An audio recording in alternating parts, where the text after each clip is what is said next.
എല്ലാ വിദ്യാർത്ഥികൾക്കും പുതിയൊരു വീഡിയോയിലേക്ക് സ്വാഗതം. ഈ വർഷത്തെ SSLC പരീക്ഷ അവസാനിച്ചു. വിദ്യാർത്ഥികൾക്ക് ഇന്ന്, അതായത് മാർച്ച് 26 ബുധനാഴ്ച നടന്നിട്ടുണ്ടായിരുന്ന ജീവശാസ്ത്രം അതുപോലെ തന്നെ അല്ലെങ്കിൽ ബയോളജി പരീക്ഷയോടുകൂടി വിദ്യാർത്ഥികൾക്ക് ഈ വർഷത്തെ SSLC പരീക്ഷ അവസാനിച്ചു. വിദ്യാർത്ഥികൾക്ക് ഇനി SSLC റിസൾട്ടിനായിട്ടുള്ള കാത്തിരിപ്പായിരിക്കും. അതുപോലെ തന്നെ വിദ്യാർത്ഥികളുടെ റിസൾട്ട് ഏകദേശം മെയ് 2 നിങ്ങൾക്ക് പ്രതീക്ഷിക്കാം. വാല്യുവേഷൻ ക്യാമ്പ് ഏപ്രിൽ 3 മുതൽ ആരംഭിക്കും.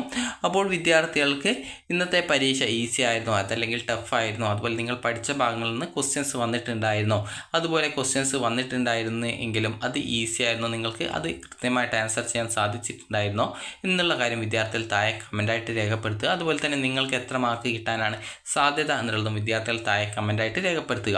അപ്പോൾ ഇന്നത്തെ പരീക്ഷ നടന്നിട്ടുണ്ടായിരുന്നത് 40 മാർക്കിലായിരുന്നു. 40 മാർക്ക് പരീക്ഷയും 10 മാർക്ക് CE ഉൾപ്പെടെ ടോട്ടൽ 50ലാണ് ബയോളജിയുടെ ടോട്ടൽ മാർക്ക് ഉണ്ടാവുക.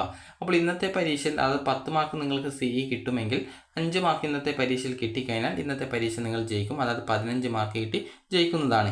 ഇവിടെ 10 മാർക്ക് CE കിട്ടുന്നത് കൊണ്ടാണ് 5 മാർക്ക് എന്ന് പറയുന്നത്. നിങ്ങൾക്ക് 9 മാർക്ക് കിട്ടാൻ സാധ്യത ഉള്ളൂവെങ്കിൽ നിങ്ങളൊരു 6 മാർക്ക് വാങ്ങിച്ചാലാണ് നിങ്ങൾ ഈ ഒരു 15 മാർക്ക് കിട്ടുള്ളൂ.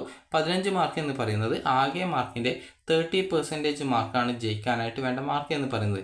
അപ്പോൾ ഈ ഒരു 50ൻ്റെ 30% ആണ് 15 മാർക്ക്. 50ൻ്റെ 30% 30% എന്ന് പറയുന്നത്.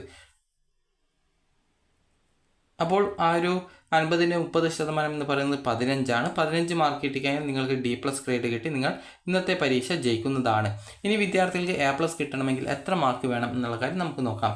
A+ കിട്ടണമെങ്കിൽ വിദ്യാർത്ഥികൾക്ക് ഇന്നത്തെ പരീക്ഷയിൽ 35 മാർക്ക് കിട്ടിയാൽ മതി. അതായത് ഈ ഒരു 40 മാർക്കിൻ്റെ പരീക്ഷ, അതിൽ 10 മാർക്ക് CE, അങ്ങനെ ടോട്ടൽ നിങ്ങൾക്ക് 50 മാർക്ക്. 50ൽ നിങ്ങൾക്ക് 10 മാർക്ക് CE കിട്ടുന്നുണ്ട്. അങ്ങനെയെങ്കിൽ 35 മാർക്ക് നിങ്ങൾ പരീക്ഷയിൽ വാങ്ങിച്ചാൽ മതി. അങ്ങനെയെങ്കിൽ നിങ്ങൾക്ക് 45 മാർക്ക് ടോട്ടൽ കിട്ടും. നിങ്ങൾക്ക് 9 മാർക്ക് CE കിട്ടാൻ സാധ്യതയുള്ളൂവെങ്കിൽ നിങ്ങൾ ഒരു 36 മാർക്ക് കിട്ടിയാലാണ് നിങ്ങൾക്ക് 45 മാർക്ക് കിട്ടുള്ളൂ. 45 എന്ന് പറയുന്നത് ആകെ മാർക്കിൻ്റെ 90% മാർക്കാണ് 45. അതായത് 50ൻ്റെ 90% മാർക്കാണ് 45 എന്ന് പറയുന്നത്. അപ്പോൾ വിദ്യാർത്ഥികൾക്ക് ഈ ഒരു രീതിയിൽ മാർക്ക് വാങ്ങിച്ചു കഴിഞ്ഞാൽ A+ ഗ്രേഡ് കിട്ടുന്നതാണ്. അപ്പോൾ വിദ്യാർത്ഥികൾക്ക് ഇന്നത്തെ പരീക്ഷ ഈസിയാണെന്ന് പ്രതീക്ഷിക്കുന്നു.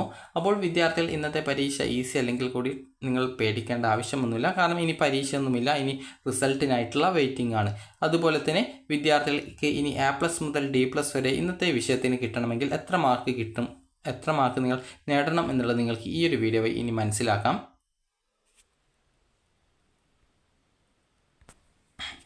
അപ്പോൾ വിദ്യാർത്ഥികൾക്ക് ഇന്നത്തെ പരീക്ഷ എന്ന് പറയുന്നത് നിങ്ങൾക്കറിയാം 40 മാർക്കിലാണ് ഇന്നത്തെ പരീക്ഷ നടന്നിട്ടുണ്ടായിരുന്നത്. അപ്പോൾ നിങ്ങൾക്ക് 35 മുതൽ 40 വരെ മാർക്ക് കിട്ടിയാൽ A+ ഗ്രേഡ് കിട്ടും. അതുപോലെ തന്നെ 30 മുതൽ 34 വരെ ഇന്നത്തെ പരീക്ഷയിൽ കിട്ടിയാൽ A ഗ്രേഡ് കിട്ടും. 25 മുതൽ 29 വരെ മാർക്ക് കിട്ടിക്കഴിഞ്ഞാൽ B+ ആണ് ഇന്നത്തെ പരീക്ഷയിൽ കിട്ടുക.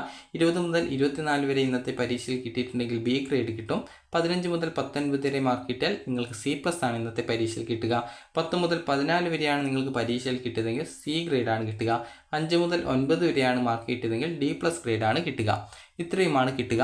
ഇനി നിങ്ങൾക്കിപ്പോൾ 10 മാർക്ക് CE കിട്ടുമെന്ന് നിങ്ങൾ പ്രതീക്ഷിക്കുന്നുണ്ടെങ്കിൽ നിങ്ങൾക്ക് ടോട്ടൽ CE മാർക്ക് ഉൾപ്പെടെ 45 മുതൽ 50 വരെ മാർക്ക് കിട്ടിയാലാണ് A+. 40 മുതൽ 44 വരെ A ഗ്രേഡാണ് കിട്ടുക. 35 മുതൽ 39 വരെ B+ ഗ്രേഡും 30 മുതൽ 34 വരെ B ഗ്രേഡും 25 മുതൽ 29 വരെ C+ ഗ്രേഡും 20 മുതൽ 24 വരെ വിദ്യാർത്ഥികൾക്ക് C ഗ്രേഡുമാണ് കിട്ടുക. അതുപോലെ തന്നെ പിന്നീട് 15 മുതൽ 19 വരെ മാർക്ക് കിട്ടിയാൽ ഈ ഒരു D+ ഗ്രേഡുമാണ് കിട്ടുക. ഇതിന് താഴെ നിങ്ങൾക്ക് ഏത് ഗ്രേഡ് കിട്ടിക്കഴിഞ്ഞാൽ നിങ്ങൾ ഈ ഒരു സബ്ജക്റ്റ് തോൽക്കുന്നതായിരിക്കും. അപ്പോൾ നിങ്ങൾക്ക് ഈ ഒരു എത്ര മാർക്ക് A+ന് വേണം, അതുപോലെ തന്നെ എത്ര മാർക്ക് D+ കിട്ടാനായിട്ട് വേണം എന്നിങ്ങനെയുള്ള കാര്യങ്ങളും A+ മുതൽ D+ വരെ വേണ്ട ആ ഒരു മാർക്കും കാര്യങ്ങളൊക്കെ നിങ്ങൾക്ക് മനസ്സിലായിട്ടുണ്ടാകുമെന്ന് കരുതുന്നു. അപ്പോൾ വിദ്യാർത്ഥികൾ ഒട്ടും ടെൻഷൻ അടിക്കേണ്ട ആവശ്യമില്ല. കാരണം SSLC പരീക്ഷ എഴുതിയ വിദ്യാർത്ഥികളെല്ലാവരും സാധാരണതയിൽ ജയിക്കുകയാണ് ചെയ്യുക. ആരും അങ്ങനെ തോൽക്കാറൊന്നുമില്ല.